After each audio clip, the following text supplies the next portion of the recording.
Good morning and welcome back to the Weekend Gardener. It's been a few weeks since I've put a video up, but it's a really busy time down at the allotment. I've not had a lot of time for filming. I've just been coming down and getting my jobs done to get them out of the way, but I can take my foot off the gas a little bit after today because I'm planning on getting everything out and into the ground. So I'll just show you around the plots as they are at the moment and then talk you through what I'm going to be doing today. We might as well start at the top of the main plot. So this is the embankment that's been such a problem for the last couple of years. I've managed to get a retaining wall in, just got a little fence over there just in case I fall down because it's a bit of a drop. And up here I've just got these are my first early potatoes, Casablanca. So they're doing quite nicely. They're due to come out the second week of next month. I've got a couple of figs. I had a fig tree in a bucket and it wasn't doing particularly well, so I've just divided it in two and popped it in here. I've also taken a few cuttings, but I'm not sure if they're going to take, but I don't really need that much anyway. So I've just got two little fig trees sitting in here. The rest of this area has all been tidied off, levelled off and just covered over for the moment. Down the steps it says the asparagus bed. I didn't get to harvest any this year, I was a little bit too slow. And as you can see, they're getting quite large. I might be able to get a few spears that are just popping through. Now this was a brassica bed at the end of last year, but I've just covered it over. These are two bottomless pots, and we've got a Queensland blue and a Crown Prince pumpkin in there. And this is a comfrey patch, which will be due for harvest soon. Another strawberry bed. And as you can see, we're starting to get some strawberries ripening up. So I'm going to get some straw for those today to put underneath so that they're not sitting in the soil. It's not such a problem at the moment because it hasn't rained for about 4 weeks. But if it does, I don't want them getting covered in mud. Have a quick look in the polytunnel.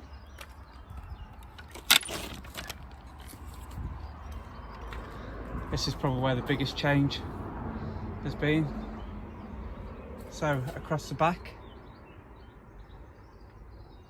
I've got 8 tomatoes, and in front of those 7 peppers. These are my large onions, which I'm going to be planting out today, hopefully.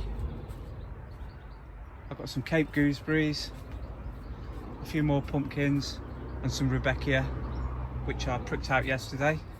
Oh, it's a little bit tight. A couple of dahlias that I overwintered successfully. Got 2 more giant onions there, some tomatillos. That's a chocolate habanero bell pepper, chili pepper that's been growing for 2 years. Some purple sprouting broccoli that I put in I think it's February time. Got a few watermelons and a few flowers just in here. Some more squash. A couple of watermelons that I'm going to try growing. I'm going to try 1 or 2 in this polytunnel and the same in the other polytunnel. Got some little Minnesota midget that I'm going to put in. Zinnias and basil, and all along this bed here are various different types of bell peppers. I've also installed an irrigation system that just comes on for 5 minutes every 12 hours, which is enough at the moment. And the grapevine has gone absolutely crazy again. I have to keep trimming it down, but there's going to be plenty of grapes on it. What I'll do is once I get a bunch of grapes formed, I'll cut it off and then allow 1 more leaf to grow and then trim it down. But you come down every other day and it needs trimming down. It seems to be growing so fast.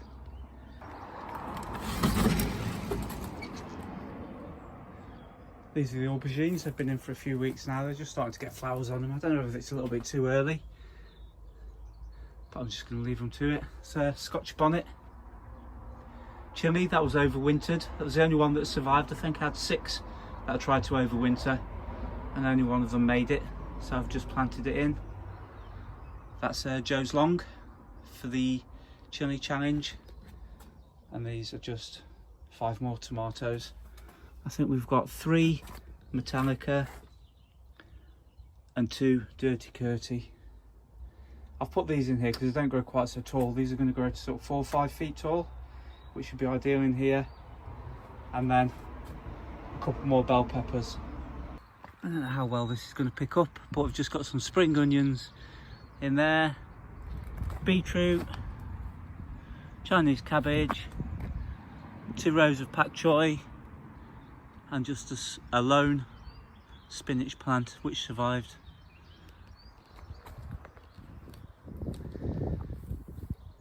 In this bed, these are the Wilger potatoes, doing well. I don't need a cover on it, it's just that I had the cover, so I'm just going to leave it on, and it'll support the plants when they get a little bit taller and stop them falling over.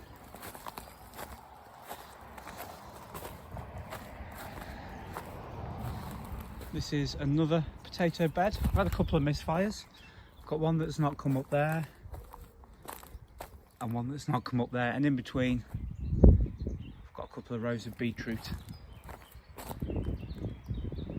along there. This bed here, these are climbing French beans at the back.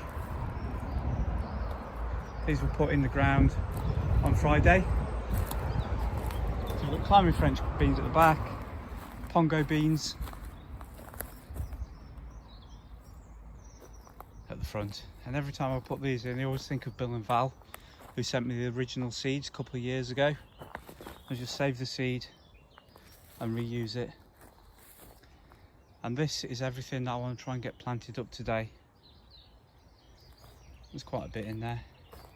It was getting too hot in the greenhouse for it. I was coming in, it was just wilting. I'd water it in the evening, come back the following evening, and they'd all be wilted, so I think they're much better out here. And then I've got the carrot box. Well, there's actually 3 rows of carrots in here, but the central row, I've got 2 or 3 that germinated. So I put another row in a couple of weeks ago, and they seem to be coming through quite nicely.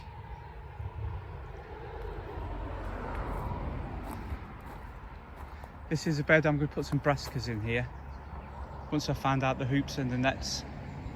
So I'll be peeling that back today to see what's underneath. Let's have a look inside the fruit cage. I think the biggest mistake I made was planting raspberries in the ground. They're an absolute nightmare, they get everywhere. So we'll have a look in the cage and you'll see what I mean. Got some peas there that are growing nicely. I think they're a snow pea. This was the original raspberry patch running between these wires here, so all these at the back are just roots that have come off and they're just spreading everywhere throughout the cage. So I'm going to have a really good tidy up in here to sort them out. But for the first year ever, I've managed to get some gooseberries on my gooseberry plant. There's quite a few on, although the camera doesn't seem to want to pick any of them up. I believe these are red currants. Again, these never produced anything last year. Another gooseberry bush. Red currant bush, which is absolutely covered in whitefly. And then more raspberries that have taken over.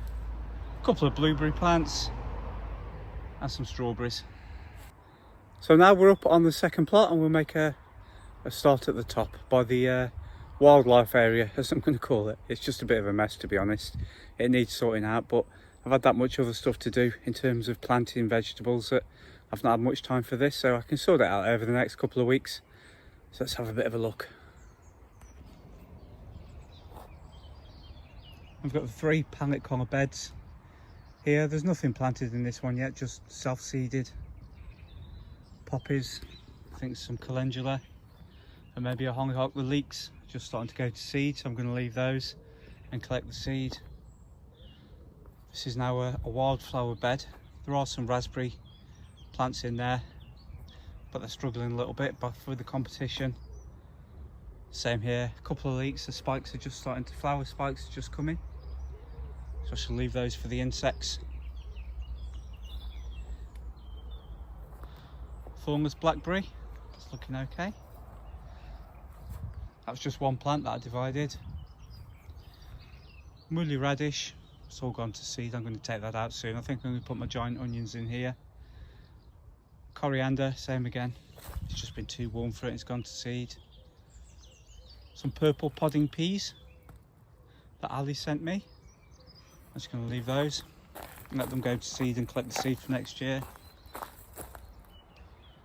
Parsnips in here.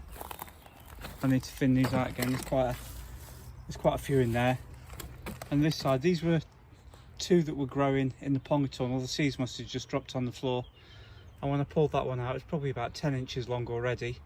So I just poked a hole with a stick, gently put the root in, and they've both picked up really well. So hopefully I should have two long parsnips. Got some shallots in there, some garlic in there which isn't doing very well, and some red onions. A couple of brassica beds. These are all early purple sprouting broccoli. Been in for about 2 weeks now. They're doing really well. Could probably do with the watering, but I tend to do that in the evening. And then in this side, got some pak choi at the back, some all year round cauliflower across the front, and then just 5 kohlrabi plants in there. They're all doing quite well. I don't want to uncover them because the butterflies will get at them. Little gem lettuce. There's more parsnips in there that are just starting to germinate. Unfortunately, it's quite a weedy bed because I've had to dig the soil over when I built the polytunnel. So that should settle down in a couple of weeks if I just keep on top of the weeding, it shouldn't be too bad. There's more parsnips in there. These are some more that I transplanted. Not done quite as well, but it should be okay. Row of carrots, 2 volunteer squashes, I'm just going to leave them to it. Another row of carrots. And these are all my onions. Looking good. Not done anything with this bed yet, I'm not 100% sure what's going in it. Let's have a look inside the new polytunnel.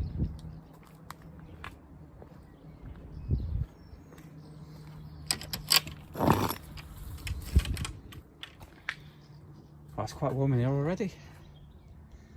In here we've just got, I think there's 11 Roma plants and 1 big mama, and these are all going to be for all sauces. I've got plum tomato. Indeterminate, so I don't need to take any side shoots off, I'll just let them grow.